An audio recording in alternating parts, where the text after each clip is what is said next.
I'm Edith, 36 female. I live in a quiet suburban neighborhood in a house that I thought was my forever home, with my husband of 10 years, Mark. As a marketing manager, my life is about creating perfect narratives, and for a long time, I believed I had crafted one for myself. But I was about to learn that the most damaging stories are the ones built on lies you tell yourself. Before this story unfolds, I'd love to connect with you. Please let me know in the comments where you're watching from and what time it is in your corner of the world. It's amazing to see how far these stories can travel. Mark and I were what our friends called a power couple.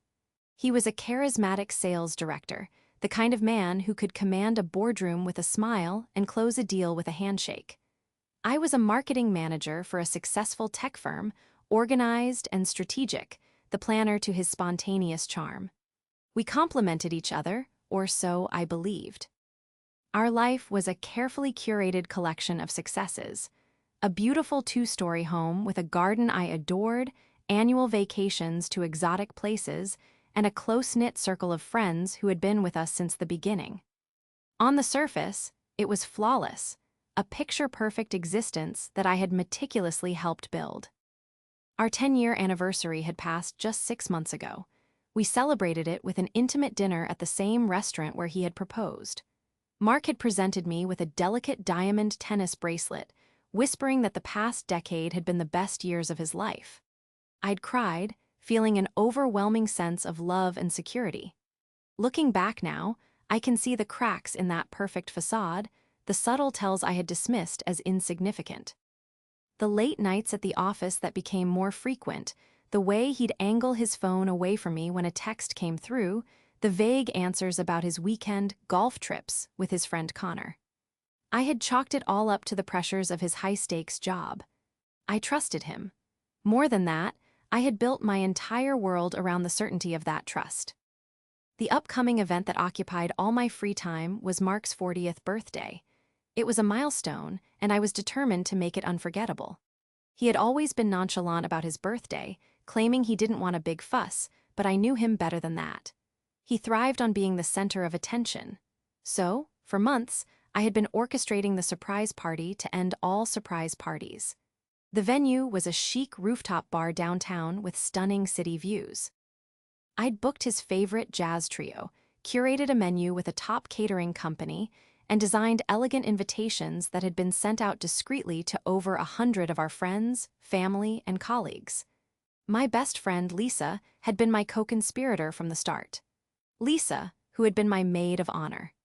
Lisa, who had held my hand when I was nervous before walking down the aisle. She'd helped me with the guest list, offered opinions on the decor, and promised to be the one to get Mark to the venue under the guise of a celebratory dinner for just the two of them. Her involvement felt natural. The three of us, along with her on-again, off-again boyfriend and Mark's best friend, Connor, were an inseparable foursome. Lisa, an interior designer, had even helped us decorate our home. Her artistic touch was everywhere, from the color of the living room walls to the throw pillows on our bed. She knew our home as well as I did, a thought that now sends a chill down my spine. Every detail of the party was meticulously planned. I had a spreadsheet for everything: RSVPs, vendor contracts, payment schedules, and a minute-by-minute timeline for the evening itself. My professional skills were on full display. This party was more than just a celebration. It was a testament to my love for Mark, a grand gesture to show him how much he meant to me. The week before the party, everything was falling into place. The final payments were made, the RSVPs were in, and the weather forecast promised a clear, beautiful night. I felt a buzz of excitement, the satisfaction of a complex project nearing its spectacular completion. The day of the party, a Friday, I had taken the day off work to handle the last-minute preparations. I had arranged for a custom cake to be delivered to the venue, picked up the party favors I'd ordered, and confirmed the final headcount with the caterer. My cover story for Mark was that I was spending the day at a spa with my friend Sarah, a little pre-weekend relaxation. Sarah, a sharp and no-nonsense lawyer, was one of the few friends I had who wasn't part of Mark and Lisa's immediate circle. She was my friend, solely and completely. She was in on the surprise, of course, and had even offered to help me run errands. "Are you sure you have everything under control, Edith?" She'd asked me that morning over the phone. "You look after everyone else, but who looks after you?" I'd laughed it off. "I'm fine, Sarah." I thrive on this stuff. I can't wait to see the look on his face. My plan was to be home by 5 p.m., just before Mark was scheduled to return from work. I'd get ready while he showered, and then Lisa would text with the fake dinner invitation. It was foolproof. By 3 p.m., I had completed all my tasks. Everything was set. I decided to head home early, imagining a quiet hour to myself with a cup of tea before the evening's excitement began. It was a rare moment of peace in a hectic week, a final, calm breath before the plunge. As I turned onto our street, I saw Connor's car parked a few houses down. I smiled to myself, assuming he was just as excited as I was and had maybe dropped something off for the party. Our house looked quiet from the outside, the curtains drawn in the living room just as I'd left them. I slipped my key into the lock and opened the door, stepping into the cool, silent entryway. I kicked off my shoes, ready to call out to see if Mark had somehow gotten home early. But before I could make a sound, I heard voices coming from the living room. Low, murmuring voices, punctuated by laughter. It was Mark, and Connor. My heart did a little flutter. Maybe he'd taken a half day to surprise me. The thought was sweet. I tiptoed toward the living room, a playful smile on my face, ready to jump out and ruin his surprise with my own. The room was dark, the only light coming from the large television screen. On the screen, I saw a flash of white, my wedding dress. They were watching our wedding video. A wave of nostalgia washed over me, softening my features. How sweet. He was feeling sentimental before his big birthday. I paused in the hallway, hidden by the shadows, content to listen for a moment before revealing myself. I could hear the clinking of glasses and Mark's distinctive, booming laugh. It was a sound I had always loved, a sound that meant he was happy. But what I heard next shattered that happiness into a million irreparable pieces. "Look at this part," Mark slurred slightly, and I realized they had been drinking. "This is right after the toast. Remember when I kissed Lisa during the reception? She couldn't resist me that night." My breath caught in my throat. I stood frozen, my hands still on the wall, my mind refusing to process the words. Connor let out a loud laugh, a sharp, ugly sound that echoed in the silent house. "Your wife never suspected a thing," Connor replied, his voice thick with amusement. "She was too busy playing the perfect hostess, fluttering around with all the guests." The laughter that followed was the cruelest sound I had ever heard. It was the sound of my life, my marriage, and my friendships crumbling to dust around me. In that darkened hallway, with the ghost of my younger, happier self smiling on the television screen, my world fell apart. The floor beneath my feet felt like it had turned to sand. I couldn't move, couldn't breathe. Every muscle in my body was locked in a state of shock, my mind reeling as it tried to reconcile the loving husband from my memories with the monstrous voice I was hearing from the living room. On the television, the camera panned across a crowd of smiling faces at our wedding reception. There I was, 10 years younger, my face glowing with naive joy as I chatted with my grandmother.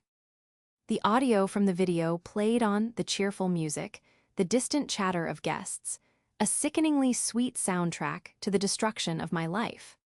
I pressed myself harder against the wall, melting into the shadows of the hallway, a spectator at the premiere of my own personal tragedy. "She really couldn't," Mark continued, his voice oozing with a smug self-satisfaction that turned my stomach. "I told her to meet me by the gardens. Everyone was inside, the band was playing that loud earth, wind, and fire song. It was perfect." My mind flashed back to that moment. I remembered that song. I remembered looking for Lisa, my maid of honor, to help me with the bustle on my dress. I couldn't find her for about 20 minutes. When I finally did, her cheeks were flushed and she seemed flustered, blaming it on having a little too much champagne. She'd laughed and said, "Just getting into the party spirit, you know?" I had laughed with her, completely oblivious. Now the memory replayed with a horrifying new clarity. Her flushed cheeks, her slightly disheveled hair. It wasn't the champagne. It was my husband. Connor chuckled again, a conspiratorial sound that made my skin crawl. "A bold move, man, on your wedding night. Hey, what can I say? It was a celebration, Mark said, and I could practically hear the smirk in his voice. And it wasn't just that night. That was just the beginning. The beginning. The words echoed in the cavern of my chest. This wasn't a one-time mistake, a drunken slip-up on a day of heightened emotions. This was the start of something. A long-running, calculated betrayal that had been happening right under my nose for a decade. My best friend. My husband. The two people I trusted most in the world, aside from my own family. The very foundations of my life were lies. My marriage, a sham. My closest friendship, a facade. The perfect life I had so carefully constructed was a house of cards, and I had just heard the breath of wind that was about to bring it all crashing down. I felt a wave of nausea so intense I had to grip the doorframe to keep from falling. I wanted to scream, to storm into that room and unleash a torrent of rage and pain. I wanted to see the looks on their faces when they realized I had heard everything. But some primal instinct for self-preservation held me back. An animal caught in a trap. I knew that revealing myself now, in this state of raw shock, would be a mistake. It would give them the advantage. They would twist the story, call me hysterical, gaslight me into believing I had misunderstood. Mark was a master manipulator. It was part of what made him so good at his job. He could sell ice in the Arctic, and he had sold me a fantasy for 10 years. No, I couldn't confront them now. I needed to be smart. I needed to be strategic. The marketing manager in my brain, the part that was cold, calculating, and logical, began to stir through the fog of my emotional devastation. I slowly, silently, backed away from the living room doorway. Each step was deliberate, careful not to make a sound. My stockinged feet were a blessing, allowing me to retreat like a ghost. I slipped my shoes back on, my fingers fumbling with the laces. My heart was pounding so hard I was sure they could hear it, a frantic drumbeat of betrayal. I let myself out the front door, closing it with an almost imperceptible click. The bright afternoon sun hit my face, and I flinched, feeling as though I had just emerged from a dark, subterranean cave where I'd witnessed something obscene. I got back into my car, my hands shaking so violently that it took me 3 tries to get the key into the ignition. I drove away from my house, from my life, with no destination in mind. I just drove. The pristine suburban streets, with their manicured lawns and cheerful mailboxes, seemed to mock me. How many other houses held secrets this dark? How many other women were driving around in a daze, their worlds having just been detonated? I found myself parked in a deserted corner of a local park, the same park where Mark and I used to walk our dog before he passed away 2 years ago. The memories were a fresh assault. Every shared laugh, every tender moment was now tainted, poisoned by the knowledge of what he had been hiding. Was he with her then? When our beloved golden retriever was sick and I cried on Mark's shoulder, was he texting her? When we celebrated my promotion, was he thinking of her? The questions were a relentless barrage, each one chipping away at another piece of my past. I finally broke. The silent, stoic shock gave way to a storm of gut-wrenching sobs. I wept for the woman on that wedding video, so full of hope and love. I wept for the 10 years I had wasted, for the friendship I had cherished, and for the future I had believed in. It was a complete and utter demolition of my reality. As the tears subsided, they were replaced by something else. A cold, hard resolve began to form in the pit of my stomach. The shock was turning into anger, a pure, white-hot rage that burned away the grief. They had laughed. They had laughed at my expense, mocking my trust and my love. They had called me the perfect hostess, too busy and naive to notice their sordid affair. They thought I was a fool. Well, the fool was about to learn some new tricks. My mind, trained to analyze market trends, identify weaknesses, and execute flawless campaigns, started to shift gears. This was no longer just a personal crisis, it was a strategic problem. The objective, justice. The target audience, Mark and Lisa. The campaign, his 40th birthday party. The surprise party I had planned with so much love and care was about to become a very different kind of event. It would still be a surprise, of course. They would just have no idea what was coming. I wiped my eyes, took a deep, steadying breath, and put the car in drive. The weeping, heartbroken wife was gone. In her place was a woman with a plan. A woman who had just realized that the perfect hostess was about to throw the party of a lifetime. The drive back to the house I no longer considered my home was surreal. I felt like an operative returning to an enemy stronghold, my senses on high alert. Every familiar object, the oak tree in the front yard, the welcome mat Lisa had given us as a housewarming gift, the wreath on the door, was now part of a crime scene. A decade-long crime in which I had been the sole victim. I parked my car down the street, waiting and watching. About 20 minutes later, Connor's car pulled away. I gave it another 10 minutes before I drove up and parked in our driveway, steeling myself for the performance of a lifetime. I needed to act normal. More than normal, I needed to be the happy, slightly stressed, but loving wife planning her husband's big surprise. When I walked in, Mark was in the kitchen, pouring himself another drink. He looked up and gave me a lazy, charming smile. The same smile that had once made my heart skip a beat now made me want to scream. "Hey, honey, how was the spa day with Sarah? You're glowing." The irony was so thick I could have choked on it. I was glowing, but it wasn't from a facial. It was from the fire of rage burning inside me. I forced a smile, walking over to give him a kiss on the cheek, my lips feeling like ice against his skin. It was wonderful, so relaxing, just what I needed before your big party tomorrow. "Ah, yes, the party," he said, swirling the amber liquid in his glass. "Still won't tell me anything about it, will you?" "Nope. It's a surprise," I chirped, my voice sounding unnaturally high to my own ears. "You just have to trust me," he chuckled. "I always trust you, Edith." The words hung in the air between us, a poisonous fog. I had to get out of there before I shattered into a million pieces. "I'm going to go have a quick shower," I said, already backing out of the kitchen. "I need to wash off all the spa oils." In the sanctuary of our bathroom, I locked the door and leaned against it, my knuckles white. I stared at my reflection in the mirror. My eyes were red-rimmed from crying, but there was a new hardness in them that I had never seen before. The woman staring back at me was a stranger. She was hurt, yes, but she was also dangerous. The lies. It wasn't just the affair. It was the decade of lies that had sustained it.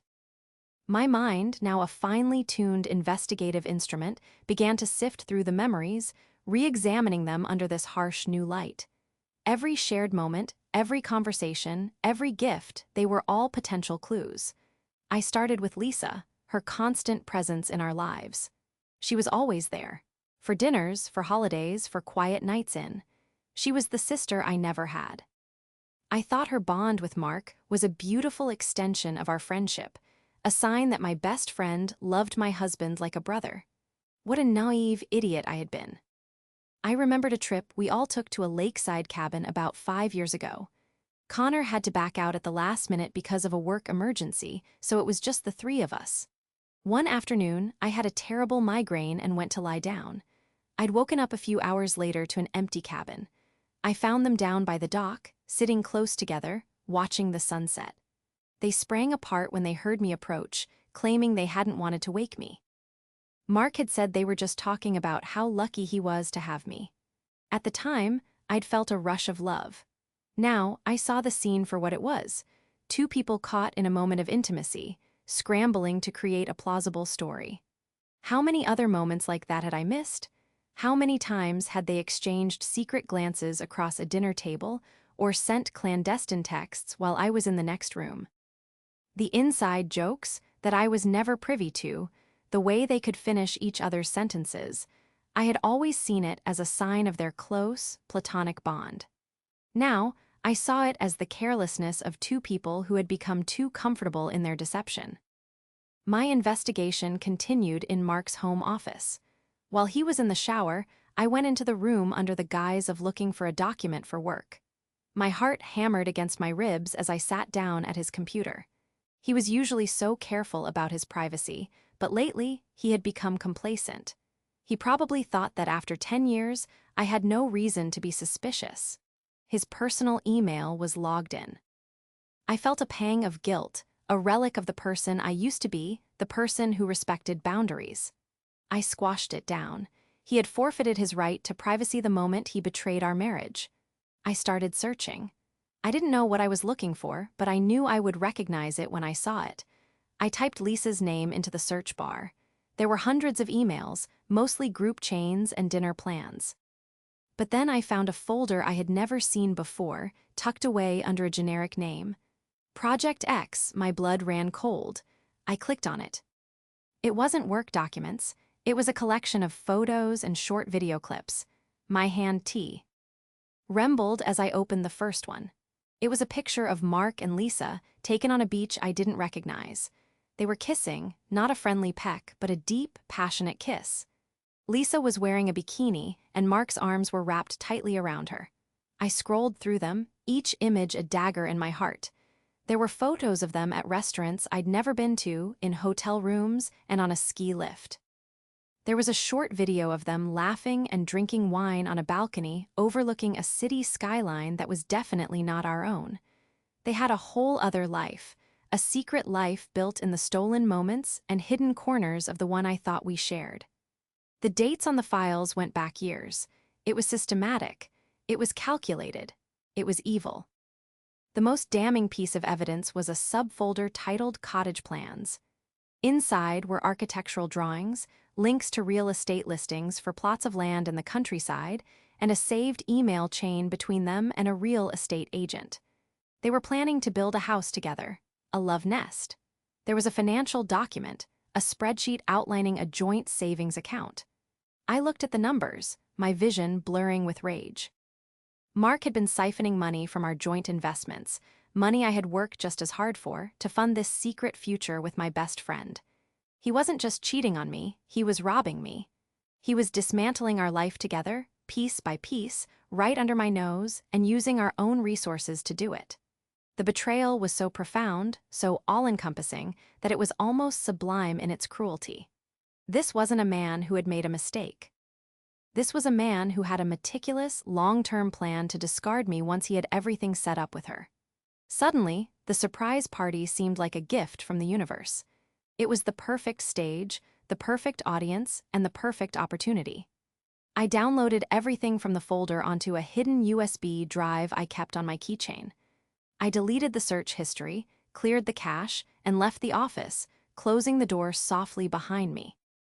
Mark was just coming out of our bedroom, a towel wrapped around his waist. He smiled at me. "Feeling better?" "Much," I said, my voice as cold and sharp as a shard of glass. "Ready for the big day tomorrow." He had no idea. He had absolutely no idea what was coming. The next 24 hours were the longest of my life. I moved through the world like an automaton, performing the mundane tasks of a life that no longer felt real. I made coffee, I answered emails, I talked to Mark about his day. Each interaction was a masterpiece of deception. I was cordial, loving, and attentive, all while my mind was racing, connecting dots and weaving the threads of their treachery into a comprehensive tapestry of betrayal. The USB drive felt like a hot coal in my pocket, a tiny piece of plastic that held the power to detonate everything. My first call that morning was to Sarah. I needed a lawyer, but more than that, I needed a friend who was outside the blast radius of my imploding social circle. We met at a small, discreet cafe on the other side of town. I slid the USB drive across the table before I even ordered my coffee. "I need you to look at this," I said, my voice flat, devoid of emotion. "And I need you to tell me exactly what my options are. I'm leaving him." Sarah, ever the professional, simply nodded, her expression compassionate but serious. She plugged the drive into her laptop. As she clicked through the files, the photos, the videos, the financial statements, the cottage plans, her composure hardened into a cold fury. Her jaw tightened, and her eyes, which were usually so warm, turned to steel. She looked up at me, her face a mask of controlled anger. "Edith," she said, her voice low and firm, "this is not just infidelity. This is a calculated, long-term financial deception. He's been moving marital assets into a secret account. This is beyond scummy. This is illegal." A grim sense of validation washed over me. I wasn't just a scorned wife. I was the victim of a premeditated financial crime. This changed everything. It elevated my quest for revenge from a matter of personal heartbreak to a matter of legal justice. "What do I do?" I asked, the first crack appearing in my stoic facade. "First, we document everything," Sarah said, already in lawyer mode. "We make copies of these files. We get a forensic accountant to trace every dollar that's been moved. We build a case so airtight that he won't have a leg to stand on." She paused, looking at me intently. But that's the legal strategy. What's your personal strategy? What about tonight? Tonight, I said, a slow, predatory smile spreading across my face for the first time in what felt like an eternity. Tonight, the party goes on as planned, but the guest of honor isn't Mark, it's the truth. Sarah raised an eyebrow, a hint of a smile playing on her own lips. I like it. What do you need from me? I need you to be my witness, I said. And I need you to be ready. When the show is over, I'm coming home with you. With Sarah's legal mind backing me up, I spent the rest of the day putting the final pieces of my own plan into place. The rage that had been simmering inside me was now channeled into a laser-focused energy. I wasn't just a marketing manager anymore. I was a director of operations for the most important campaign of my life. My first stop was a high-end electronics store.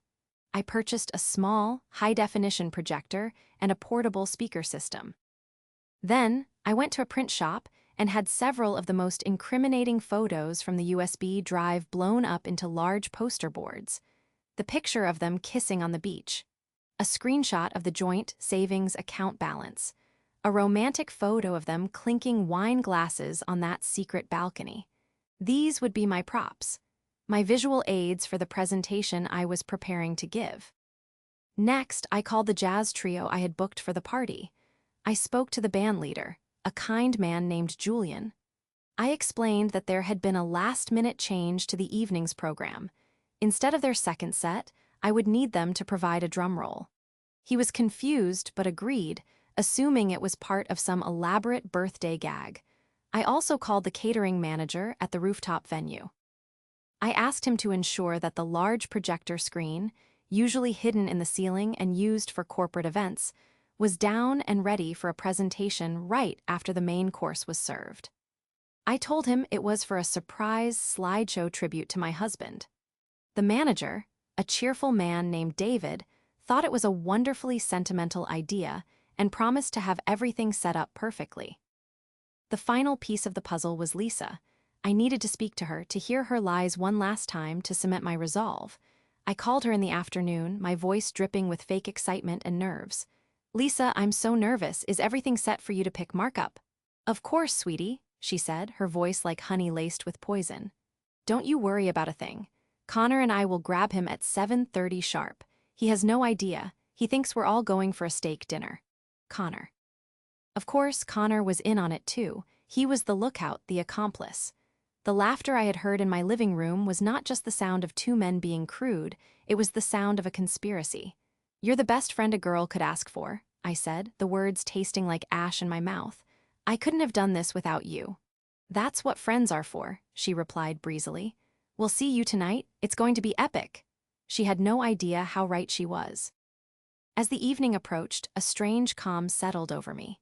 The grief and shock had been burned away, leaving behind a cold, clear certainty. I laid out my dress for the evening, a stunning, blood-red cocktail dress. It was a dress I had bought a few months ago. One Mark had said was too bold. Tonight, bold was exactly what I needed. I did my makeup with a steady hand, creating a mask of glamour and confidence. When I looked in the mirror, the woman from the day before was gone. In her place was a queen preparing for war. My phone buzzed. It was a text from Mark. On my way to dinner with Lisa and Connor. This feels a bit formal for a steakhouse, but they're being very mysterious. Love you, see you later. I typed back a simple reply. Have fun, can't wait to see you. I packed a small bag with my essentials and the poster boards, which I had hidden in a large portfolio case. I put the projector and the USB drive in my handbag. Then I took one last look around the bedroom I had shared with a stranger for 10 years. I touched the frame of our wedding photo on the nightstand, my finger tracing the outline of his smiling, treacherous face. Goodbye, Mark, I whispered to the photograph. I walked out of the house and didn't look back. The party was about to begin. The rooftop bar was even more beautiful than I had remembered from my planning visits. Twinkling fairy lights were strung overhead, casting a magical glow over the chic, modern furniture. The city skyline glittered in the background, a breathtaking panorama of light and life. Our guests, a collection of over 100 people who represented every facet of our lives, mingled and laughed, sipping champagne and enjoying the elegant hors d'oeuvres. It was the perfect picture of a successful life, the very image I had worked so hard to project for a decade. Tonight, that picture would be torn to shreds. I greeted people with warm smiles and air kisses, playing the role of the proud, adoring wife. Friends and family came up to congratulate me on pulling off such a magnificent surprise. "Edith, this is incredible," my aunt gushed. "Mark is going to be blown away." "I certainly hope so," I replied, my voice laced with a double meaning that no one could detect. I saw Sarah standing near the bar, nursing a glass of sparkling water. She gave me a subtle, reassuring nod. Her presence was my anchor, a silent promise that I wasn't alone in this. I had placed the portfolio case with the poster boards discreetly behind the DJ booth, and the small projector was still tucked away in my purse. Everything was in position. I checked my watch. 7:45 p.m. They were due any minute. A nervous energy began to ripple through the crowd as word spread that the guest of honor was about to arrive. People began to gather near the entrance, their phones out, ready to capture the big moment. The band leader, Julian, caught my eye and gave me a thumbs up. The caterer, David, gave me a wink from across the room. All my pieces were in place on the board. At precisely 7:55 p.m., I received a text from Lisa. "We're in the elevator, get ready." "He's here," I announced to the room, and a hush fell over the guests. We crowded into position, our faces turned toward the entrance. The elevator doors dinged open. Connor walked out first, a wide grin on his face. He was followed by Lisa, who was holding Mark's arm. And then there was Mark, his eyes wide with genuine shock. His jaw was literally hanging open as he scanned the sea of familiar faces. The crowd erupted. "Surprise!" Everyone cheered and applauded. Mark's face broke into a massive, delighted smile. He loved it. He was drinking in the attention, his ego inflating with every cheer. He hugged me tightly, lifting me off the ground. "Edith, you are unbelievable," he whispered in my ear. "I can't believe you did all this." "Only the best for my husband," I whispered back, my voice as sweet as saccharin. He let me go and was immediately swarmed by well-wishers. I watched as he accepted back slaps and handshakes, the king holding court. Then I saw him greet Lisa. He gave her a hug, and for a fraction of a second I saw his hand slide down her back, a little lower than was appropriate for a friendly embrace. I saw the look they exchanged over the shoulder of a guest, a quick, shared glance of triumph and conspiracy. They thought they had won. They thought this party, this grand gesture of my love, was the ultimate validation of their deception. They believed they had the perfect cover, the perfect fool of a wife who would unknowingly host a celebration of their secret life. The sight of that glance solidified any lingering doubt I might have had. There would be no mercy. The first part of the evening went exactly as a normal surprise party would. We ate, we drank, and Mark opened a mountain of expensive gifts, designer watches, aged scotch, and golf equipment. He gave a heartfelt speech, thanking everyone for coming and most of all thanking me. He raised his glass to me, his eyes shining with what anyone else would have called love. "To my beautiful, brilliant wife, Edith," he toasted, his voice ringing with sincerity. "The planner of my dreams, the love of my life. I don't know what I would do without you." The crowd awed and applauded. I smiled, raised my glass, and took a sip of champagne, the bubbles tasting like acid on my tongue. He had no idea that the planner of his dreams was about to execute the nightmare of his reality. As the main course plates were being cleared, I walked to the small stage where the band had been playing. I took the microphone from the stand. "Hello, everyone," I began, my voice clear and steady, projecting across the rooftop. "Thank you all so much for being here to celebrate this milestone with Mark. It means the world to both of us." I paused, letting my eyes sweep across the crowd, landing on Mark, who was beaming at me from a table in the front, seated right next to Lisa. "Mark and I have been married for 10 years, and in that time we've built a beautiful life. But a life isn't just about the big moments. It's about the little secrets, the shared memories that no one else knows about." Mark nodded, a fond smile on his face. Lisa patted his arm affectionately. They were so comfortable, so secure. "So I thought it would be fun to share a few of those secret memories with all of you tonight," I continued. "I've prepared a little presentation, a tribute to my husband. "David, could we get the screen, please?" On cue, the large white screen descended silently from the ceiling. The lights on the rooftop dimmed slightly, casting the stage in a dramatic glow. I pulled the small projector from my purse and connected it to the speaker system and my phone, where I had the presentation ready. The crowd murmured with anticipation, expecting a sentimental journey through a decade of marriage. Mark leaned back in his chair, a look of smug satisfaction on his face. He thought this was all for him. In a way, he was right. This was all for him. "And now," I said, my voice dropping to a conspiratorial whisper, "for a little trip down memory lane. Julian, a drum roll, if you please." The drummer from the jazz trio began a soft, tense drum roll. The anticipation was palpable. I looked directly at Mark, smiled my sweetest, most loving smile, and pressed the first button. The grand deception was about to be revealed. The first image that flashed onto the massive screen was not a nostalgic photo from our wedding or a candid shot from a family vacation. It was the high-resolution picture of Mark and Lisa locked in a passionate kiss on that unfamiliar beach. The photo was crystal clear, their faces unmistakable. A collective gasp rippled through the crowd of 100 people. The rooftop bar, which had been buzzing with cheerful chatter just moments before, fell into a stunned, deafening silence. The only sound was the faint hum of the projector and the soft city breeze. I watched Mark's face. His self-satisfied, beaming smile evaporated in an instant. The color drained from his cheeks, replaced by a ghastly, pale shock. His eyes darted from the screen to me, his mouth opening and closing like a fish out of water. Beside him, Lisa looked as though she had been turned to stone. Her hand, which had been resting on Mark's arm, was frozen in place. Her perfectly made-up face was a mask of horror and disbelief.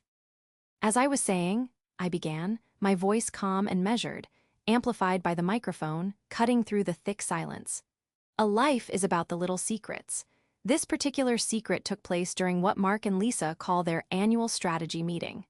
I, of course, knew it as Mark's solo business trip to a conference in San Diego.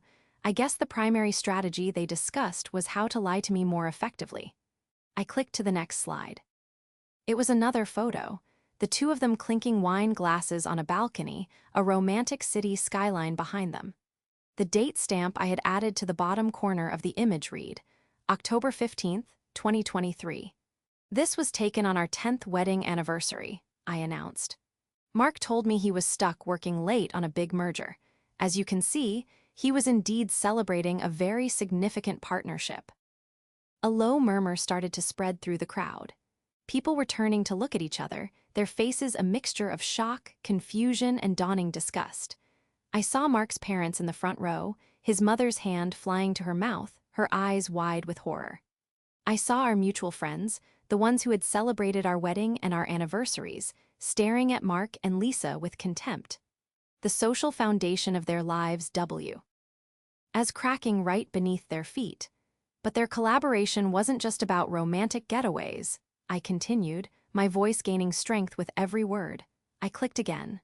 The next image on the screen was a screenshot of the financial spreadsheet, the one detailing the secret joint savings account.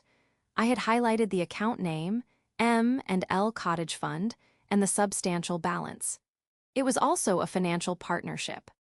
For the past 3 years, my husband has been diverting funds from our shared marital assets into this secret account. Money that I earned, money from our joint investments, was being funneled away to build a future. Just not with me. The murmur grew louder. I heard someone say, "No way," and another whisper, "I can't believe this." I looked over at Connor. He was staring at the screen, his face ashen. He knew, of course he knew, he was their accomplice. My eyes met his for a second, and he quickly looked away, unable to meet my gaze. He was a coward. They were all cowards. I saved the best for last. "And what was this cottage fund for?" I asked the audience rhetorically. I clicked to the final slide in the presentation. It was the architectural rendering of their planned love nest, a beautiful, modern home nestled in the countryside. Underneath it, I had pasted the email chain with the real estate agent, with Mark's name and Lisa's name clearly visible. They were planning to build a home together. While Lisa was helping me choose paint colors for our kitchen, she was simultaneously designing a secret life with my husband, funded by my money. I turned off the projector. The image of the house faded, but its ghost remained burned into everyone's memory. I stepped forward on the stage, the microphone still in my hand. The rooftop lights came back up, cruelly illuminating the scene of utter social devastation. All eyes were on Mark and Lisa, who were trapped at their table, the focal point of 100 stares of judgment. "So, I'd like to propose a new toast," I said, picking up my glass of champagne from the lectern. I held it high. "Not to Mark, the loving husband, because that man doesn't exist. Not to Lisa, the loyal friend, because that woman is a fiction. I'd like to toast to the truth, the ugly, painful, and ultimately liberating truth." I looked directly at Mark, my eyes boring into his. "Happy 40th birthday, Mark. I hope you enjoy the gifts. You're going to need them to pay your legal fees. Because while you were watching our wedding video and laughing about how you cheated on me on our wedding night, I was planning this little surprise. My lawyer, Sarah, is right over there. She'll be serving you with divorce papers on Monday morning." Mark finally snapped out of his paralysis. He shot to his feet, his chair scraping loudly against the stone floor. "Edith, what are you doing?" he roared, his face contorted in a mask of fury and humiliation. "You're insane. This is a private matter. You made it public when you betrayed me with my best friend and stole from me for years," I shot back, my voice unwavering. "You wanted to be the center of attention tonight, Mark. Well, here you are." Lisa started to sob, covering her face with her hands. Connor was trying to shrink into his chair, wishing the ground would swallow him whole. The party was over. Guests began to leave, casting looks of pity at me and looks of utter disgust at Mark and Lisa. They avoided them like the plague, walking a wide circle around their table of shame. His parents came up to me, his mother in tears. "Edith, I am so sorry," she whispered, hugging me. "We had no idea." "I know," I said softly. "Neither did I." I left the microphone on the stage and walked through the carnage of my old life. I didn't look at Mark. I didn't look at Lisa. I walked straight to Sarah, who was waiting for me by the exit. She wrapped a supportive arm around my shoulder. "Are you okay?" she asked quietly. I looked back at the scene. Mark was standing alone amidst the debris of his party, his reputation, and his life. He looked small, pathetic, and utterly defeated. "I've never been better," I said. And for the first time in a long time, it was the absolute truth. We walked out into the cool night air, leaving the grand deception behind for good. The days and weeks that followed the party were a blur of legal meetings, logistical arrangements, and the quiet, steady process of dismantling a life.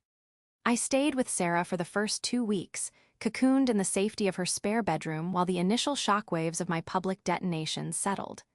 My phone was inundated with messages, some of pity, some of support, and some of morbid curiosity.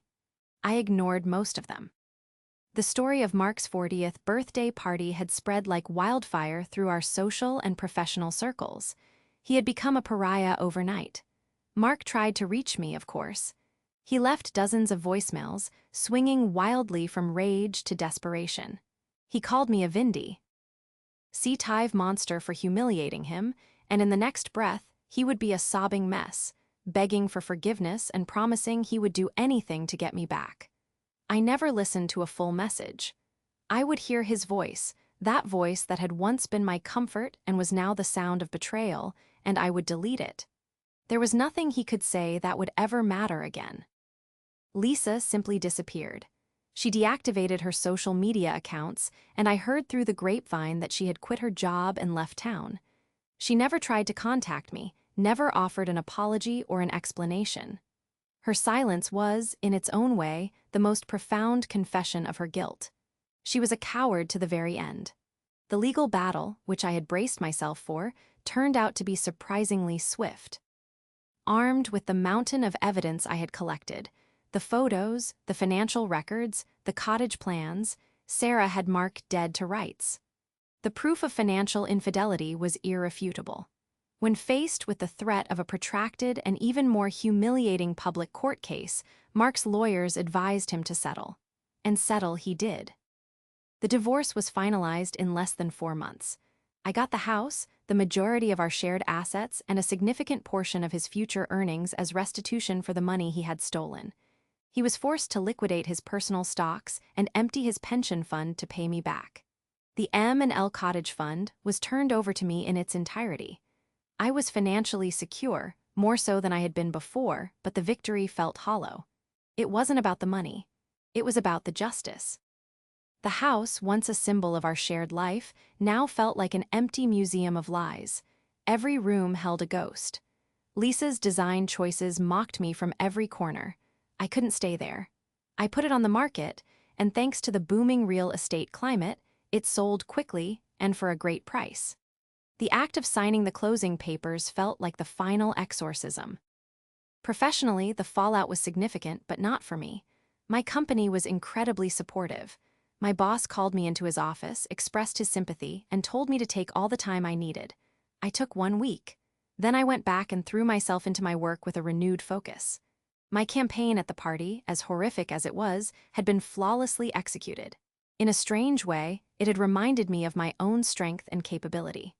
Mark, on the other hand, was not so lucky. The story of his public disgrace had reached the upper echelons of his company. A sales director whose personal life was a public testament to his dishonesty and poor judgment was not someone they wanted representing their brand. He was fired within a month of the party. I heard he was struggling to find work, his reputation in tatters. Connor, too, faced consequences. His association with Mark made him toxic, and several clients from our circle of friends dropped him. 6 months after the party, I was living in a new apartment downtown, a bright, modern space with a great view of the city that was entirely my own. I had decorated it myself, filling it with things that I loved, with no one else's opinion to consider. It was smaller than the house, but it felt more like home than that place ever had. I was learning to be on my own again, and I found that I was surprisingly good at it. I reconnected with old friends, the ones who had been mine before Mark. I took up hiking, a hobby I had long abandoned because Mark found it boring. I was slowly, carefully building a new life, one based on my own truths. One evening, I was having dinner with Sarah at a new restaurant. "How are you, Edith?" "Really?" she asked, her gaze gentle but perceptive. I thought for a moment, swirling the wine in my glass. "I'm okay," I said, and I was surprised to find that I meant it. I still have bad days, days where the anger feels fresh, but they're getting farther apart. I looked out the window at the bustling city. "He didn't just break my heart," I continued. "He broke my reality. He made me doubt everything I thought I knew. The hardest part wasn't the anger. It was learning to trust my own judgment again." Sarah reached across the table and squeezed my hand. "What you did took incredible courage. You took back your story. You should be proud of that. A year ago, I was planning a surprise party for a man who was actively plotting my replacement. Now, I was free. The future was no longer a shared dream but an open road, a blank page waiting for me to write the next chapter." It was a daunting prospect, but for the first time in a very long time, it didn't feel lonely. It felt like hope. I raised my glass to Sarah. "To new beginnings," I said, "and to closing old doors." She smiled, clinking her glass against mine. "I'll drink to that."